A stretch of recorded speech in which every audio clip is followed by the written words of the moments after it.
anybody wants to protest what we do or violate what we want, we just turn off their chip. That's right, microchipped. In 2005, Congress, under the pretense of immigration control and the so-called War on Terrorism, passed the REAL ID Act, under which it is projected by May 2008, you will be required to carry around a federal identification card, which includes on it a scannable barcode with your personal information. However, this barcode is only an intermediary step before the card is equipped with a VeriChip RFID tracking module, which will use radio frequencies to track your every move on the planet. If this sounds foreign to you, please note that the RFID tracking chip is already in all new American passports. And the final step is the implanted chip, which many people have already been manipulated into accepting under different pretenses. We have a Florida family who are really pioneers in a brave new world. They have volunteered to be the first ever to have microchip identification devices implanted into their body. After 9/11, I was really concerned with the security of my family. I wouldn't mind having something planted permanently in my arm that would identify me. In the end, everybody will be locked into a monitored control grid where every single action you perform is documented. And if you get out of line, they can just turn off your chip, for at that point in time, every single aspect of society will revolve around interactions with the chips. This is the picture that is painted for the future if you open your eyes to see it. A centralized one-world economy where everyone's moves and everyone's transactions are tracked and monitored, all rights removed. The most incredible aspect of all. These totalitarian elements will not be forced upon the people. The people will demand them. For the social manipulation of society through the generation of fear and division has completely detached humans from their sense of power and reality. A process which has been going on for centuries, if not millennia. Religion, patriotism, race, wealth, class, and every other form of arbitrary, separatist identification and thus conceit has served to create a controlled population, utterly malleable in the hands of the few. Divide and conquer is the motto, and as long as people continue to see themselves as separate from everything else, they lend themselves to being completely enslaved.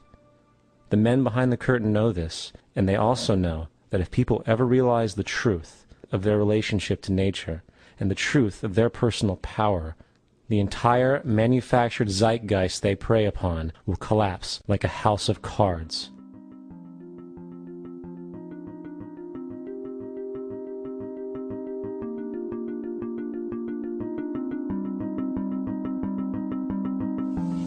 The whole system that we live in drills into us that we're powerless, that we're weak, that our society is evil, that it's crime-ridden, etc., and so forth.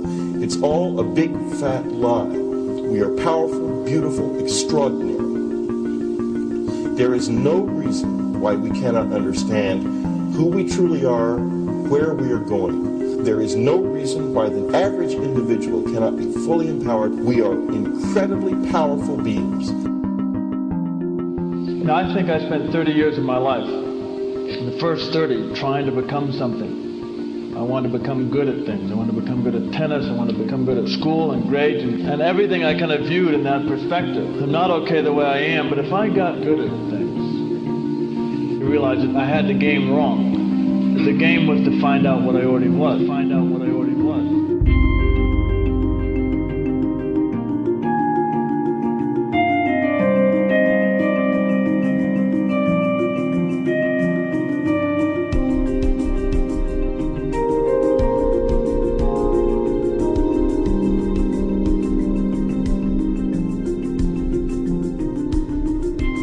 Now, in our culture, we've been trained for individual differences to stand out. So you look at each person, immediately it is brighter, dumber, older, younger, richer, poorer, and we make all these dimensional distinctions, put them in categories and treat them that way. And we get so that we only see others as separate from ourselves in the ways in which they're separate. And one of the dramatic characteristics of experience is being with another person and suddenly seeing the ways in which they are like you, not different from you, and experiencing the fact that which is essence in you and which is essence in me is indeed one. the understanding that there is no other. It is all one. And I wasn't born Richard Alpert. I was just born as a human being. And then I learned this whole business of who I am and whether I'm good or bad or achieving or not. All that's learned along the way.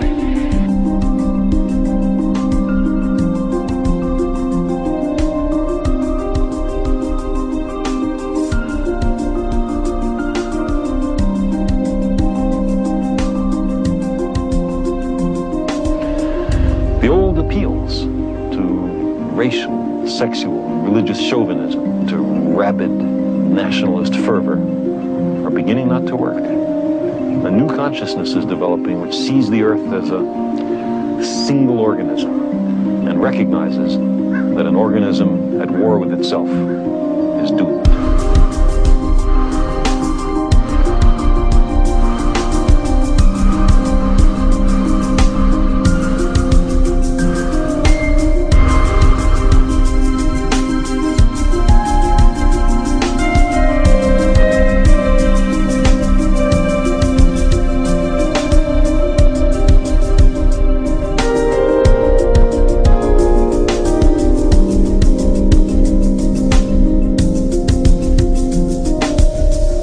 Bill Hicks used to finish his shows with this.